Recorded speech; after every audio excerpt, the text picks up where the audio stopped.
Sadiq Khan also in the news, by the way, is set to raise London's congestion charge by a whopping fifth, 20% up to £18 a day from next January. Oh, yeah, and also people who've got the electric cars, yeah, they're not going to be getting a discount anymore. Ha, ha, ha. Told you this would happen, didn't I? I told you this would happen. They couldn't afford for it to carry on like that. But ain't you? If you've got an electric vehicle, you're richer than everyone else, so I'm not bothered. But 18 quid to drive into your own city. And of course we're seeing congestion charge across so many different towns and cities now. It's just been completely normalised. It's just a cash cow. Makes sod all difference to anything other than the fact that they make a load of money from it and all the shops go under because no one can drive in and buy stuff. Brilliant system. Well done, everybody. Claire Pearson, as I say, is here.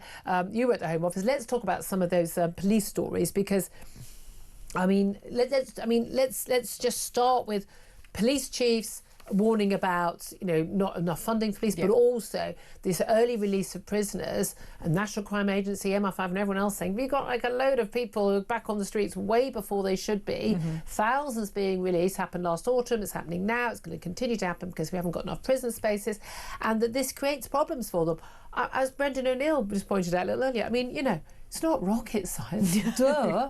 No, it really isn't. I think anybody would suggest that if you're a criminal in prison, you have committed crimes, probably more than one, probably on a numerous scale, and you're going to be let out on the streets, but obviously you're going to live a really good, nice, clean, quiet life. See the error of your ways. Absolutely. You're going to sit there and repent.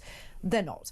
They're going to come out and they are going to commit further crimes. It's quite obvious. I don't know why the government can't see this. Do they just want to let everybody out and hope for the best? This is the bit I don't get, because the whole thing is like like all the early release. We have to release people early, because if we don't, then the criminal justice system comes to a halt because police can't arrest anybody. Because there's no space. But you think, well, I mean, you can arrest people and let them go because that's mostly what you do anyway. Most people are held on remand, and there's under 10,000 are being held on remand, I think. And so I don't know why. Okay, it takes a long time to go to for people to actually get sentenced or things. But it's no, that doesn't mean. But what is the point of releasing people? I mean, given that they're already in prison. For instance, the young chap who very excitingly in a week or so is going to be in court for the charges for stealing my handbag. Hello. When they went to arrest him, he wasn't at home, and then they found out, because of course joined up thinking that he was actually in prison, and when they actually, for another charge, and when they went to arrest him at the gates when he was going to get early release, they decided not to have that early release because they decided he'd already been charged with another crime while he was in prison from before he was in prison. I mean, I'm sure that this will be the one occasion when he changes his mind. These people just go in and out of prison, and they come out and they commit another crime, they go back in. I mean, I'm thinking one of the solutions is not letting them out early, keeping them in longer, and then there'll be fewer crimes. Well, that would be my take on it as well. I think that's what most people in the public think. If they're criminals, they need to be locked up. It's meant to be a punishment. But you also need to be able to have some kind of probation service to monitor people when they do go back out on the streets. And if we're not going to rehabilitate them in any way in prison, what do we expect? If they don't know any different, they're going to go back to old behaviours. But also, most people, unless you've written, you say a hurty tweet, most people who go to prison actually are going to prison either for very serious violent offences or for repeat offences. I mean, just they've been caught. I mean, shoplifters. The average shoplifter who goes to prison for even a very short period will have committed between 10 and 20. The thing is, they haven't committed. They have been prosecuted and found guilty for 10 or 20 crimes. Imagine how many others they haven't been prosecuted for. So they're already repeat offenders. It's not that people go, oh, and then they went to prison and then they became a repeat offender. No, they were already a repeat offender by the time they got to prison by 5 years. But what are we going to do with those people? Eventually their sentences will run out and they'll go back out onto the streets. And if they have nothing to go out to, no kind of work or no learning that they've done that they could actually be of use to the community, what are we going to do with them? No one wants to employ them. No, nobody does. Well, and a lot of reason why people don't want to employ people, particularly shoplifters and the like, is because they're on drugs. Let's talk about drugs, because apparently the solution to everything is decriminalising drugs. Sadiq Khan, the London mayor, he's again, I love this. It's an independent report from an independent commissioner on this issue, which he's basically commissioned his mate, the former Justice Secretary for Labour, Lord Faulkner, big friend of the show, that he's done a report into whether or not we should decriminalise cannabis. If you do a commission report into whether or not you should decriminalise cannabis, I can tell you the solution is always going to be to decriminalise cannabis. Otherwise, you wouldn't have done the report. I mean, come on.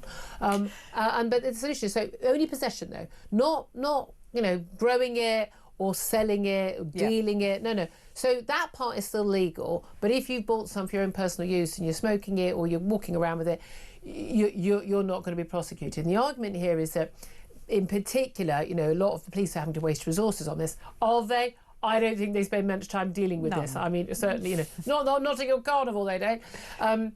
Judging by the free-for-all on London streets, and I imagine pretty much everywhere else, I don't think this is a big issue for the police. They've pretty much walked away from it. However, the argument is that from this report that the police are able to stop and search people on suspicion of a crime, and they're on far more too many occasions and far more often than with white people. They are stopping young black people, saying you smell as if you're smoking drugs, we want to search you. But black people are just as unlikely to be carrying drugs as white people, so it's unfair, and this is hurting community relations, particularly between the police and ethnic minority communities. What say you, Claire? What about the communities that are affected by people's drug use? They don't seem to count in all of this. Sadiq Khan is concerned about ethnic minority communities, but what about everybody else that is affected? And they could be black, white, Chinese, Asian, whatever they are going to be affected because they live in those areas where there is a high crime rate. Ask the mums of the young black men who are getting searched whether they want drugs to be decriminalised, because at the end of the day, that is only going to encourage the gangs. The only answer then is to completely legalise, regulate and then tax drugs. I mean, I think there are arguments for that, other than the fact that you're not going to legalise them for 12-year-olds and 15-year-olds, are you? I mean, God, they don't even think they can buy a pint or use a vape, for goodness sake. So they're not going to legalise cannabis for those people. At that point, you've got a market for the drug dealers for getting those kids into those drugs, but also would they not just go for the more high-priced drugs because they're just going to go for the for the other drugs or the coke or whatever else? Well, and that's always my concern, is that you start to decriminalise cannabis and say that it's all right, then what's the next one that comes along? You've got all these sort of different legal highs, you've got cocaine. Where do you draw the line as to what's going to be decriminalised next? What was the view of people within the Home Office? I remember the big battles, and there was it Professor David Nutt, and he was the chief sort of drugs advisor for the government way back when. Yeah. And he resigned. Basically, he said, "Look, horse riding's more dangerous." I think he said than. And you're a big horse rider. It's darn dangerous, horse riding. Well, I'm not a fan.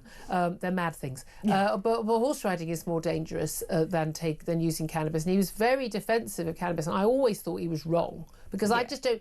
I don't know anyone who, unless it's medicinal cannabis for people who've got multiple sclerosis, whatever, which is very different. 100%, absolutely. 100% should be easily available for those people. But I've never met anyone that cannabis has improved their life. No, and the Home Office takes the view that drugs, as a rule, lead to criminal behaviour. And leading to criminal behaviour is, riots on the streets, etc., etc. So the Home Office is there to keep order. So therefore, why would you decriminalise something which causes a problem? And a lot of crime, like we talked about, the shoplifting, the burglaries, that is carried out by people who are drug addicts purchasing their crime. People say, well, that will stop them doing it. So where do you think they're miraculously going to get the money from to buy it legally? Because again, if it is legal, very quickly it would be taxed. I mean, why are you putting VAT on if I buy a child car seat? There's VAT on that, but you're not going to put VAT or other taxes on cannabis. Why would you be putting taxes on cigarettes and vapes but not on cannabis? Of course, if it was legal, it would be taxed. And at which point is then more expensive. There is still a market, and you're still going to have drug addicts stealing to purchase those items. I mean, alcohol is legal, and people still have problems with alcohol. And they still steal to buy alcohol. Well, of course they do. If you have an addiction, you need to be able to feed that addiction. And if you don't have all of that money in your bank account, then you need to find it from somewhere. We're told it's quite a harmless drug. But of course it isn't. It's not heroin. It changes brain chemistry in young people. There have been enough scientific studies into it. Yeah, it does something. And as you said before, you've come across people who have taken it and they're really boring. Yes, they're really boring when they're doing it. But I also know people genuinely whose brains have been addled who become incredibly paranoid. And the motivation, there are a lot of people. I'm particularly concerned about young people doing it, in their teens, and their brains just being completely addled by it. It's just and the motivation. You're not getting up and going to school if you're smoking dope, are you? Let's be honest. Well, of course you're not. You're getting up at 3 PM and you're sitting there with a bag of crisps on the sofa, looking at when you're going to get your next hit. And I was going to say, sounds like my weekends, apart from the drug bit. I'd love to hear from you on this. Are we just being a bit prissy? I mean, a bit judgy? Because, I've got my drug. Love a glass of wine. That's my drug. That's legal. Why shouldn't, say, your drug, if you like cannabis, why shouldn't your drug be legal? But isn't it, to all intents and purposes, legal already? Because it has been decriminalised, surely, has it not? Give us a call. 0344 499 1000 is the number to call. Do you agree with Sadiq Khan? Do you agree with the former Shadow Justice Secretary? I'd love to hear your thoughts on that. And should the concern about the relationships between the police and ethnic minority groups, particularly in London, where particularly we're told, it's young black people who are being basically targeted by police over cannabis use and not other people. We had that in America, didn't we, about crack. And it was black communities were doing crack. Young black people were doing crack, and young white people were doing cocaine, but the penalties for crack were like 20 times higher than for cocaine, because the middle classes don't want their children going to jail.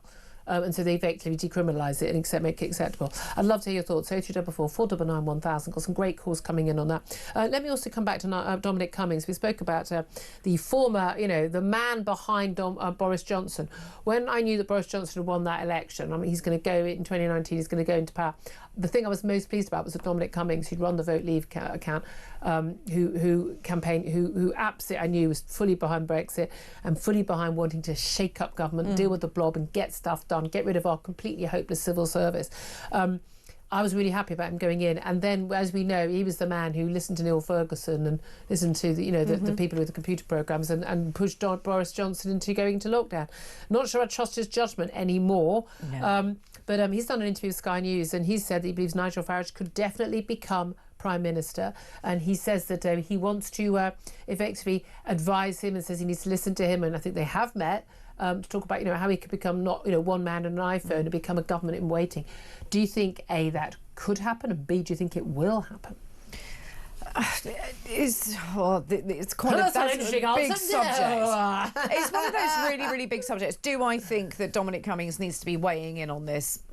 No, actually, I don't. I think he made such a mess of his one opportunity that he's bust that, and he needs to just go off quietly. Flush? Yeah, I think he is. He promised such a lot, and it was quite exciting to have him there until he realised that what he wanted to achieve was never going to be achieved, but he was just going to turn everybody against each other within the Conservative Party. Doesn't like politics, which, that's my life and I quite enjoy it.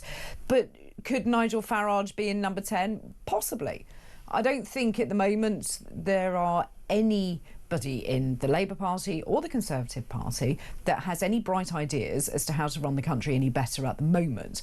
And Nigel Farage is managing to reach people and get them interested in shaking it up. I think people want things shaken up. They want to get rid of, the uni party. What do the Tories think? What do Labour think? Labour people think they've got Tory light. Tory voters think they had Labour light when they have the Tories in. They don't trust anything they say because they've let them down. Of course, Nigel Farage is going to face the same issues everyone else has, which you can promise a lot. Goodness me, in that speech yesterday, he promised an awful lot.